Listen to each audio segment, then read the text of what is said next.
So today I will talk about a critical event that happened to me a couple months ago. Specifically, this is gonna talk about a leakage in the anesthesia circuit. Happened unexpectedly during induction. So a little background about the machine. This is the machine I use at one of clinical site, the GE Estiva S5. Some of you may be familiar with it. And one thing I want to point out is um, this machine make it very challenging if you want to calibrate your O2 sensor. You have a look over here. You gotta open this panel down here, open it out, and then so that you can access to the O2 sensor over here. So you can say if you use some other machines such as the Draeger Fabius or some other machine that you use, the O2 sensor is a lot much more easier to access, but on this specific machine, it's a little kind of difficult to access. Um, so this is my first day at this clinical site. Um, and I use this machine at some other clinical facility, but I don't use it very often, so I'm not super familiar with this machine. And so I go in, I do perform my circuit link, and then I realize I haven't done the O2 sensor calibration. So I open this thing, expose the O2 sensor room air, and do the calibration, and then you know um, close it back up. As you can see here, if you want to expose the O2 sensor to room air, you gotta like twist it and twist it around counterclockwise and pull it out. So I did that. I put it back, and then the mistake that I make is I did the circuit leak before I do an O2 sensor. So now what happened is I didn't get the O2 sensor. I didn't have it tightened enough, so it fall out during induction and causing a leak. And if you look at the recommendation of the ASA um, about the leak testing, it says specifically if any component of the circuit are changed after the circuit leak, then you need to repeat it again. Which means because I did the circuit leak before I do the oxygen O2 sensor calibration, so I should have repeat my circuit leak, but I didn't, and the O2 sensor fall out, um, become loose during induction. Um, so um, fortunately, there's no harm to the patient. We get an ambu bag and um, ventilate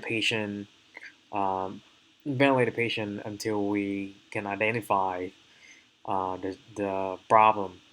But what fascinating to me is like the leaking in the machine can be very challenging to identify because we'll talk in the next couple slides, but there's multiple places that can cause a leak and sometimes can be very difficult to identify. And in my case, the CRNA and the anesthesiologist I work with, they change the circuit, they do check a couple of things, but I couldn't figure out where the leak is.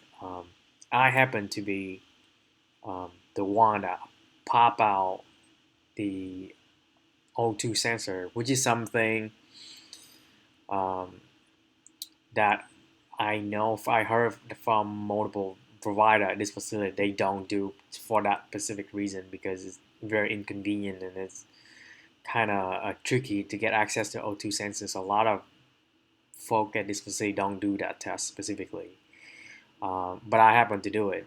So I have a strong suspicion it was from my mistake. So I identified the issue. I opened the panel, and sure enough, the O2 sensor wasn't tight enough, and it fall out. So I tied it up, back up, and then everything is fine. Proceed with the case. There's no issue from that point. Um, so next, I want to talk about the contributing human factor. Um, obviously the first one is unfamiliar with the equipment.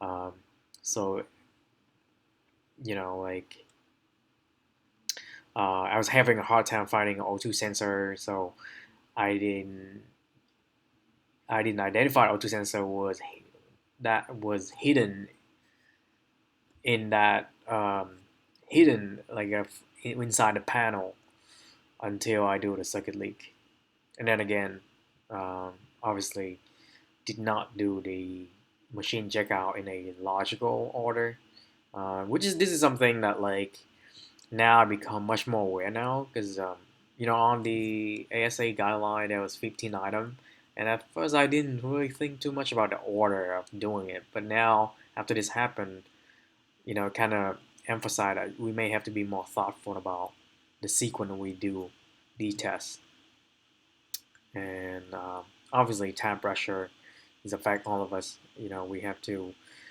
I have to go to pre-op, talk to the patient, start an IV, get get a start an IV, explain to the patient about the anesthetic wane. So just trying to check the machine as quickly as I can. Um, so sometimes time pressure is an issue as well. How can I prevent this from happening again? Obviously, paying attention and attention. Even though we in the morning it's very busy, we have a lot of things on our to-do list, but only kind of slow down, think about, do everything properly, and not rushing things. Because then we may mess something up, and it may end up taking a longer time, more time. And then another thing I want to stress is the idea of pre-induction leak testing. So you can say like a lot of between when you do the leak test and then right before you induce the patient, there's a lot of things can happen. I mean, in my case, I didn't the O2 sensor pop out, but I mean, there's multiple things that can happen here. In some machine, the tech might come by and change your CO2 absorber and didn't like install it properly. That could be another potential for leak. This is a lot of thing in between can happen in between that can cause a leak. So I mean, I think the safest way right after you bring the patient back to the room and just do a really quick close out your APL to 70, you to flush O2 and do a very quick leak test to make sure that you have any leak in your circuits. Um, and when you have a leak in your machine, like I say, it can leak at multiple locations. It can be very difficult to identify. You can have leak at the breathing circuit, you can leak at the ET tube, you can leak in the low pressure system, or worst case scenario, you can, or even worse, you can, there could be a pneumothorax or some bronchopleural cutaneous fistula happen to the patient. So anyway, you can see you can have leak at multiple sites, and sometimes can be very difficult to identify. This is another case study I came across. In this case study, um, this author kind of experienced similar scenario that I have, where they did a leak test, but then want a tech come in the room and change a CO2 absorber, but didn't like install it properly, and then there was a leak during induction. So, like I say, it may be a good habit to get into to do a circuit leak right before you induce the patient.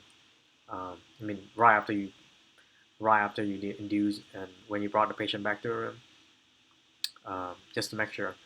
Especially, I can think of some scenarios like you taking over a room, let's say at 3 o'clock, and you relieving somebody, and they say, oh, they already checked the machine and set everything up. Um, it's still good to do one extra check um,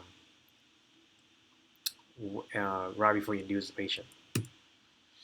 And those are two my reference. I hope um, you guys can learn something from my mistake, and hopefully it won't happen to you.